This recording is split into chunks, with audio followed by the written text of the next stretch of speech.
Pride and Prejudice. By Jane Austen. Chapter 58. Instead of receiving any such letter of excuse from his friend, as Elizabeth half expected Mr. Bingley to do, he was able to bring Darcy with him to Longbourn before many days had passed after Lady Catherine's visit. The gentlemen arrived early, and, before Mrs. Bennet had time to tell him of their having seen his aunt, of which her daughter sat in momentary dread, Bingley, who wanted to be alone with Jane, proposed their all walking out. It was agreed to. Mrs. Bennet was not in the habit of walking, Mary could never spare time, but the remaining 5 set off together. Bingley and Jane, however, soon allowed the others to outstrip them. They lagged behind, while Elizabeth, Kitty, and Darcy were to entertain each other. Very little was said by either. Kitty was too much afraid of him to talk, Elizabeth was secretly forming a desperate resolution, and perhaps he might be doing the same. They walked towards the Lucases, because Kitty wished to call upon Maria, and as Elizabeth saw no occasion for making it a general concern, when Kitty left them she went boldly on with him alone. Now was the moment for her resolution to be executed, and, while her courage was high, she immediately said, "Mr. Darcy, I am a very selfish creature, and, for the sake of giving relief to my own feelings, care not how much I may be wounding yours.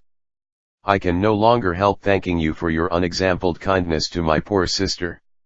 Ever since I have known it, I have been most anxious to acknowledge to you how gratefully I feel it. Were it known to the rest of my family, I should not have merely my own gratitude to express. I am sorry, exceedingly sorry," replied Darcy, in a tone of surprise and emotion, "that you have ever been informed of what may, in a mistaken light, have given you uneasiness. I did not think Mrs. Gardiner was so little to be trusted. You must not blame my aunt. Lydia's thoughtlessness first betrayed to me that you had been concerned in the matter, and, of course, I could not rest till I knew the particulars. Let me thank you again and again, in the name of all my family, for that generous compassion which induced you to take so much trouble, and bear so many mortifications, for the sake of discovering them. If you will thank me," he replied, "let it be for yourself alone. That the wish of giving happiness to you might add force to the other inducements which led me on, I shall not attempt to deny. But your family owe me nothing. Much as I respect them, I believe I thought only of you." Elizabeth was too much embarrassed to say a word. After a short pause, her companion added, "You are too generous to trifle with me. If your feelings are still what they were last April, tell me so at once. My affections and wishes are unchanged, but one word from you will silence me on this subject forever." Elizabeth, feeling all the more than common awkwardness and anxiety of his situation, now forced herself to speak, and immediately, though not very fluently, gave him to understand that her sentiments had undergone so material a change, since the period to which he alluded, as to make her receive with gratitude and pleasure his present assurances. The happiness which this reply produced, was such as he had probably never felt before, and he expressed himself on the occasion as sensibly and as warmly as a man violently in love can be supposed to do. Had Elizabeth been able to encounter his eye, she might have seen how well the expression of heartfelt delight, diffused over his face, became him, but, though she could not look, she could listen, and he told her of feelings, which, in proving of what importance she was to him, made his affection every moment more valuable. They walked on, without knowing in what direction. There was too much to be thought, and felt, and said, for attention to any other objects. She soon learnt that they were indebted for their present good understanding to the efforts of his aunt, who did call on him in her return through London, and there relate her journey to Longbourn, its motive, and the substance of her conversation with Elizabeth, dwelling emphatically on every expression of the latter which, in her ladyship's apprehension, peculiarly denoted her perverseness and assurance, in the belief that such a relation must assist her endeavours to obtain that promise from her nephew which she had refused to give. But, unluckily for her ladyship, its effect had been exactly contrariwise. "It taught me to hope," said he, as I had scarcely ever allowed myself to hope before.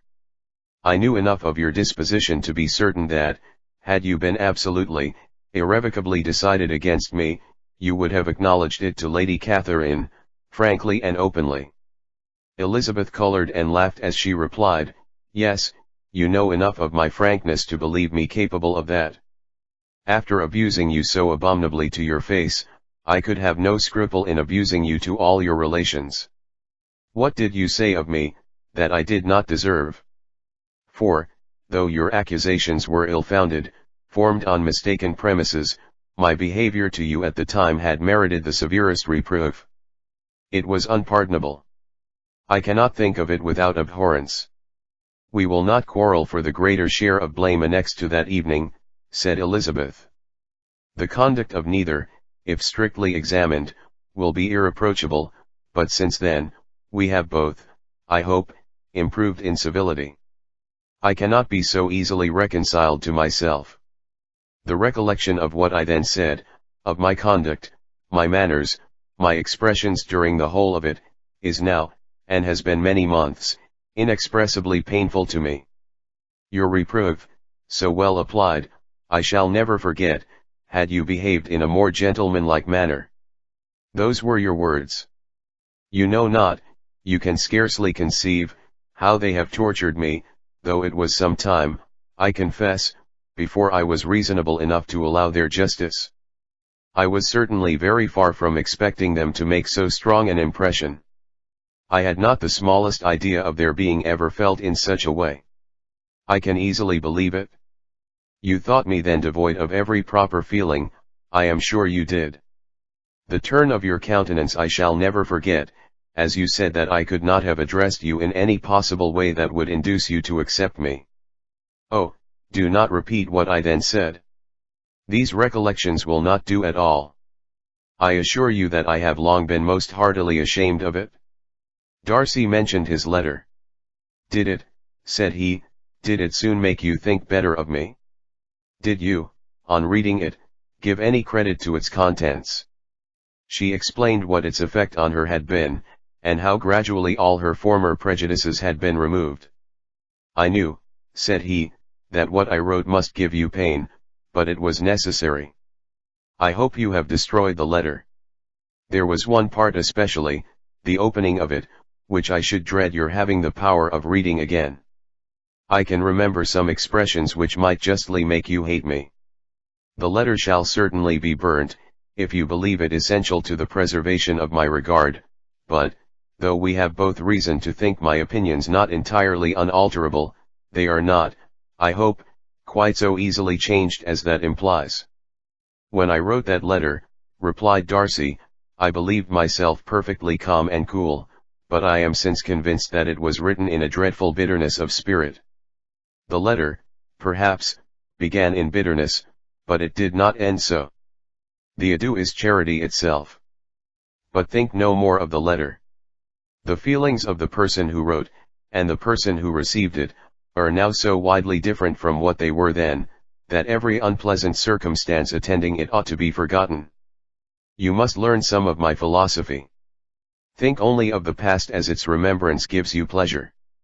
I cannot give you credit for any philosophy of the kind.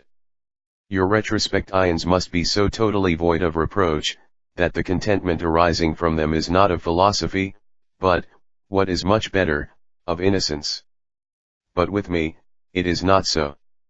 Painful recollections will intrude which cannot, which ought not, to be repelled. I have been a selfish being all my life, in practice, though not in principle. As a child I was taught what was right, but I was not taught to correct my temper. I was given good principles, but left to follow them in pride and conceit. Unfortunately an only son, for many years an only child, I was spoilt by my parents, who, though good themselves, my father, particularly, all that was benevolent and amiable, allowed, encouraged, almost taught me to be selfish and overbearing, to care for none beyond my own family circle, to think meanly of all the rest of the world, to wish at least to think meanly of their sense and worth compared with my own. Such I was, from 8 to 28, and such I might still have been but for you, dearest, loveliest Elizabeth. What do I not owe you? You taught me a lesson, hard indeed at first, but most advantageous. By you, I was properly humbled. I came to you without a doubt of my reception. You showed me how insufficient were all my pretensions to please a woman worthy of being pleased. Had you then persuaded yourself that I should? Indeed I had. What will you think of my vanity? I believed you to be wishing, expecting my addresses. My manners must have been in fault, but not intentionally, I assure you. I never meant to deceive you, but my spirits might often lead me wrong. How you must have hated me after that evening. Hate you? I was angry perhaps at first, but my anger soon began to take a proper direction. I am almost afraid of asking what you thought of me, when we met at Pemberley. You blamed me for coming. No indeed, I felt nothing but surprise. Your surprise could not be greater than mine in being noticed by you.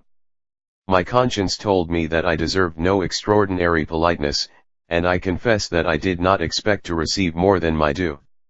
My object then, replied Darcy, was to show you, by every civility in my power, that I was not so mean as to resent the past, and I hoped to obtain your forgiveness, to lessen your ill opinion, by letting you see that your reproofs had been attended to.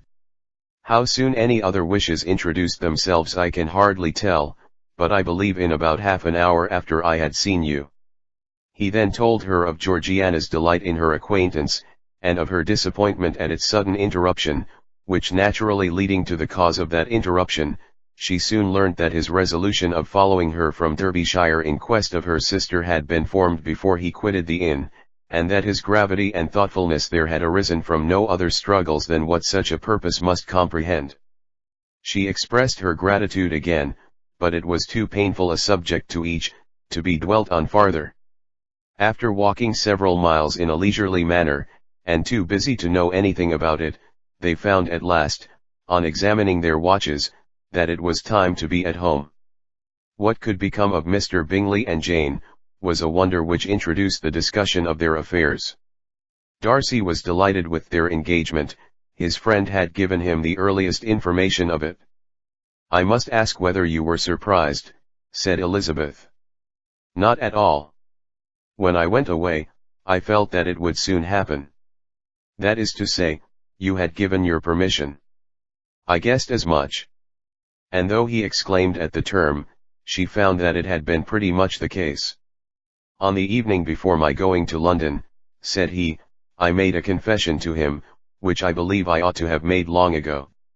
I told him of all that had occurred to make my former interference in his affairs absurd and impertinent.